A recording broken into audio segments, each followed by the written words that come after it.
All right. Hello and good afternoon, Midlothian ISD. Happy April 1st. Today, some of our schools are having fun with Major League Baseball's opening day and wearing their favorite baseball team attire, as I am sporting my son's Bombers jersey from his early elementary school days. So it's been a fun day across the district, and some of our staff were wearing their Major League or their baseball attire. In our administration building, we handed out to-go boxes of Cracker Jacks and peanuts. It's all about our culture of connecting safely during COVID.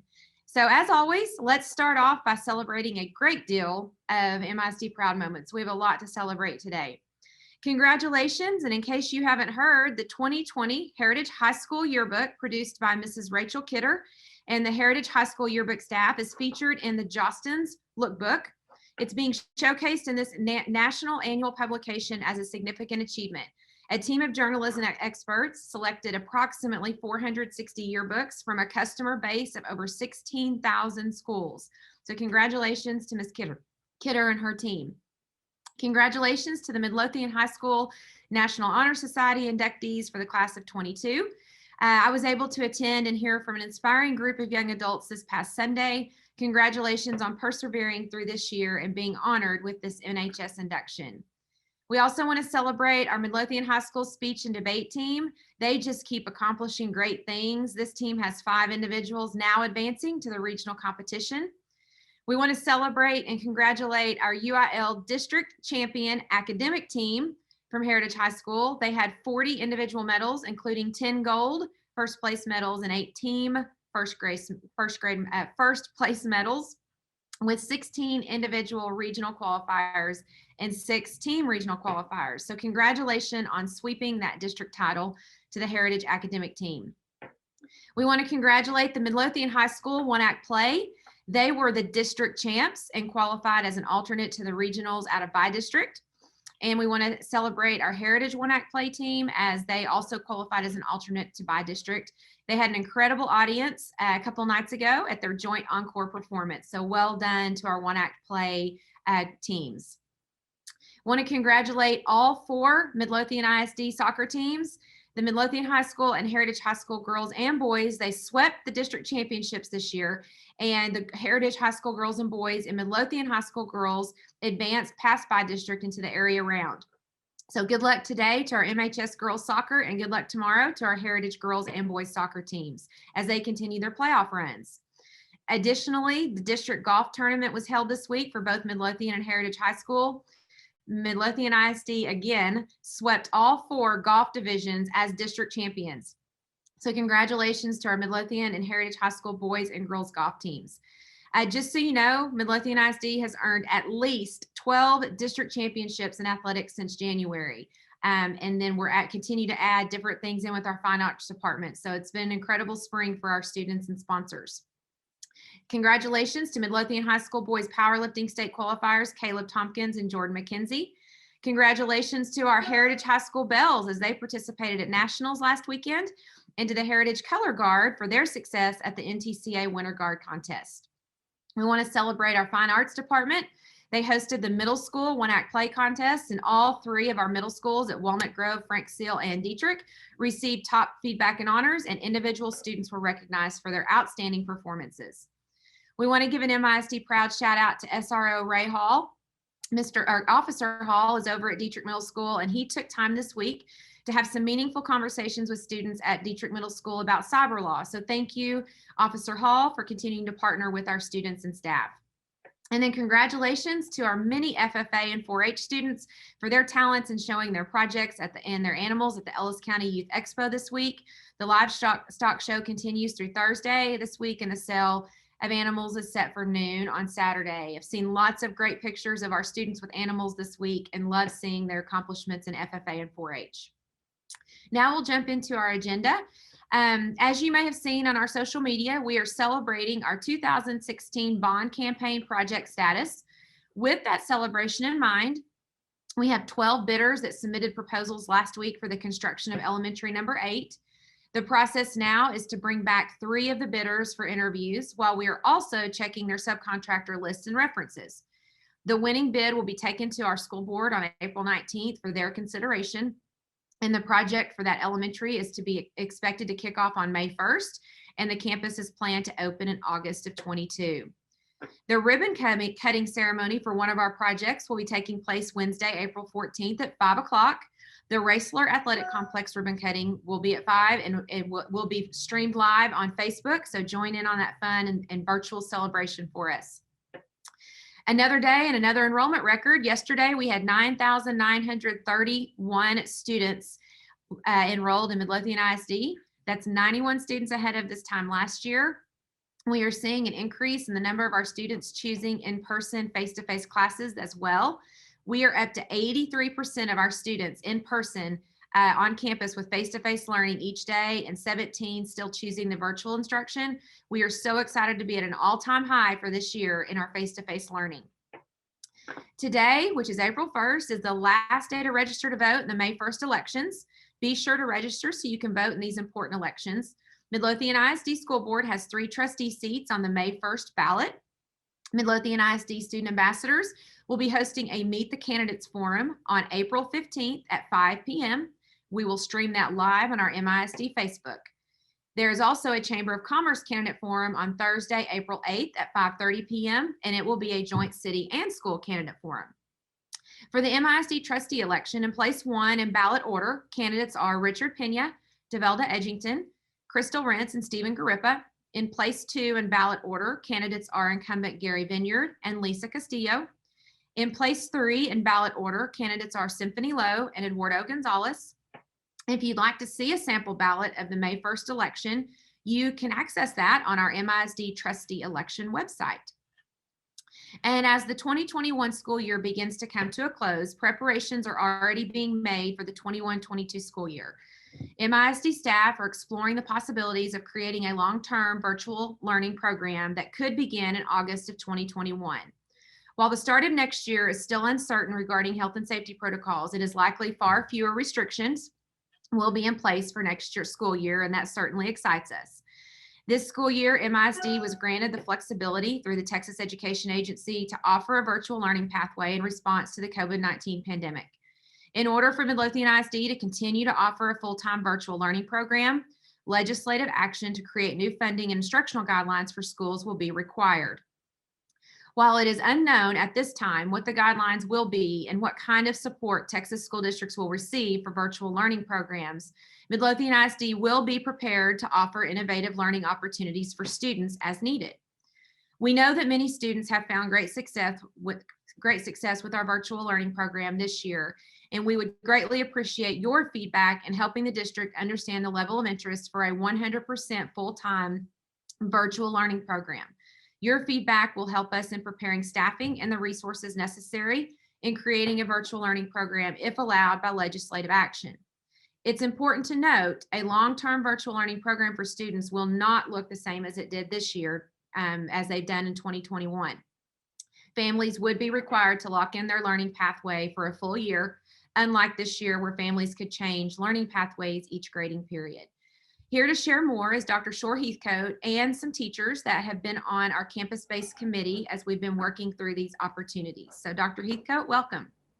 Thank you, Dr. Carpenter. So I'm going to start with a quick COVID update. Our current active COVID cases, sorry about that, remains low across the district. The district continues to average less than 1 case per day this week, and many of our campuses currently have no active cases. So we are very grateful for your support in our mitigation efforts. So as Dr. Carpenter mentioned, in today's The More You Know series, we are going to share a little bit more about our dual learning platform update, which consists of face-to-face and virtual learning planning for the 21-22 school year. So as you know, in March of 2020, the district shifted to remote learning after schools were closed for in-person attendance. During the end of the spring 2020 semester and throughout last summer, many of you helped plan for what the 2020-2021 school year would look like for students and for teachers. And you guys did an amazing job of making changes and helping your child adapt to this new normal, but we know that it was challenging. So throughout the fall semester, we gathered feedback from our teachers through campus lunch and learns held with our superintendent and through a district staff thought exchange. We heard that face-to-face and virtual students, that teaching them simultaneously is just not ideal for teaching, and it's not ideal for student learning either.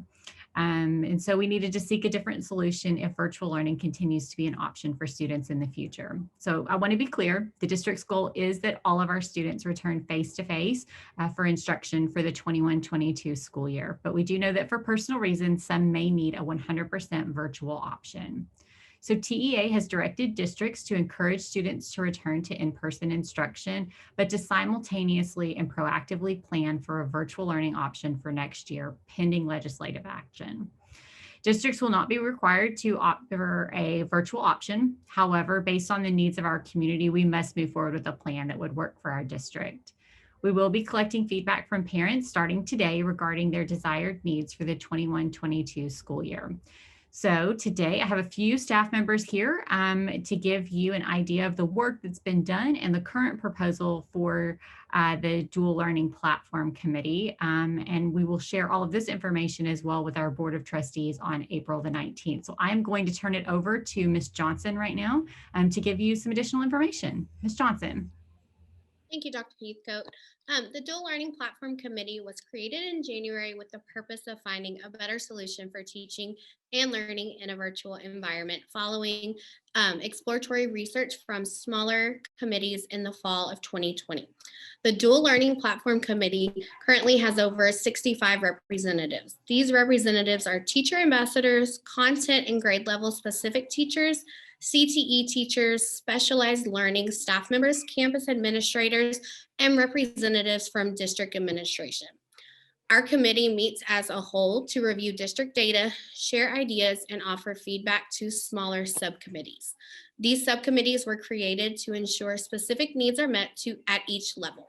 Subcommittees include specialized learning, elementary education, and secondary education. Secondary education had additional subcommittees that address the different needs at the middle school level and at the high school level. Today, we are excited to share with you our current recommendations for virtual learning if the legislature approves and funds this option for the 2021-2022 school year, and if Midlothian ISD is approved through an application process. These proposals will be adjusted if a virtual option is approved by the legislature and as TEA provides additional guidance. Now I'm going to go ahead and turn it over to Ms. Wade to share some of the items we've considered. Thank you, Ms. Johnson. As a committee, we determined our purpose for providing virtual learning is the following: to continue to provide high quality instruction for all MISD students, to partner with families to meet the needs of all students by giving them a choice, to personalize learning for our virtual learners through a flexible option. Our recommendations for virtual learning in the future include ensuring that students participating in the virtual learning experience meet qualifying criteria and assigning virtual teachers to virtual students. We would like each elementary student to have a home learning coach, likely a family member that will be available to help the student with their schoolwork outside of what is provided by the teacher and to ensure success. In planning for virtual learning for our elementary students next year, some key considerations our committee felt were important include student choice and personalized learning options for students with all types of learning needs. Elementary students would have a daily plan that includes both synchronous and asynchronous lessons with both whole and small group learning opportunities. We are also excited to include home learning kits that include books, manipulatives, and consumables that will be sent home at the beginning of each grading period to support learning goals. Next, Ms. Robertson will share our plans for secondary. Hi, thank you. In secondary, we recognize that some of our students are seeking an alternative to the traditional school experience and would make a choice to attend a virtual course out of a variety of needs. Teachers providing virtual instruction will receive professional development and ongoing support related to engaging the students in an online capacity. Curriculum and tools that best fit this type of learning and instruction will be provided in alignment with the district's scope and sequence and learning timelines. The goal is for staff to not facilitate combined face-to-face and virtual learners. We recommend that staff establish an asynchronous learning schedule, provide lessons and activities for asynchronous instruction to an approved learning platform, facilitate synchronous learning at least once per week, provide instruction in all 4 core areas and some electives. AP courses will likely not be offered as part of our course offerings. It is our recommendation that students opting to participate in virtual learning will not be eligible to participate in extracurricular activities. In addition, our committee has also explored how students needing services receiving speech, dyslexia, and other related services can have their needs met. Although there are many factors to prepare for in the future, we feel that we can meet many of the needs expressed by staff and students this year with our plan. Now I will turn it back over to Dr. Heathcote to share the next steps. Okay, thank you, Ms. Robinson, for that information.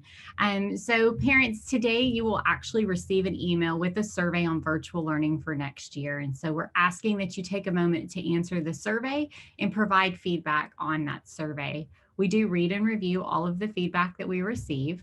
The survey will close next Wednesday, and we will share that information with you during next week's community meeting. In addition, like I said, the Dual Learning Committee will present the recommendations to the school board during the April 19th regular board meeting, but we do not have an estimated time on a final decision as we wait to see if the legislator takes action on this topic. So with that, I'm going to turn it back over to Dr. Carpenter. All right, thank you very much, Dr. Heathcote, Mrs. Blaylock, Mrs. Wolf, and to our campus teachers and principals for working so diligently and intentionally on solutions for our students. We appreciate Ms. Robinson, Ms. Wade, and Ms. Johnson coming on our call today and helping us share their recommendations with our community. As Dr. Heathcote mentioned, we will be asking for parent feedback starting today on their desires and plans for their students in 21-22. This data will help us in our planning efforts as we await final word from the legislative session and TEA in regards to any virtual opportunities that might be available next year. It's a simple, very simple survey collecting answers for a basic question is, are you interested in a 100% virtual option as described by the district for the 21-22 school year if it's provided? This feedback will give us an idea of what percentage of our MISD students desire a 100% virtual option next year so we can continue our planning efforts. And just a few things to wrap up. Don't forget, tomorrow is a staff and student holiday, and Monday, April 12th is an iPlan day for staff. So students are off on Monday, April 12th. And then Tuesday, April 13th is a planning day for staff, and our students will be receiving their instruction asynchronously, just as they did back on March 22nd. So just remember those days coming up. We also have our school board next week. We'll be working through superintendent interview process, and you'll be receiving an update later on today sometime regarding that process. And then one last update, a committee of parents and campus and district staff have been interviewing for the urban and elementary 8 principal positions this week. We look to hold a final round of interviews next week and hopefully take recommendations for these positions to our Board of Trustees on April 19th. And those positions will be slated to begin July 1st as we move into a new school year. So we hope that you have a wonderful 3-day weekend, a wonderful Easter, and have a great day.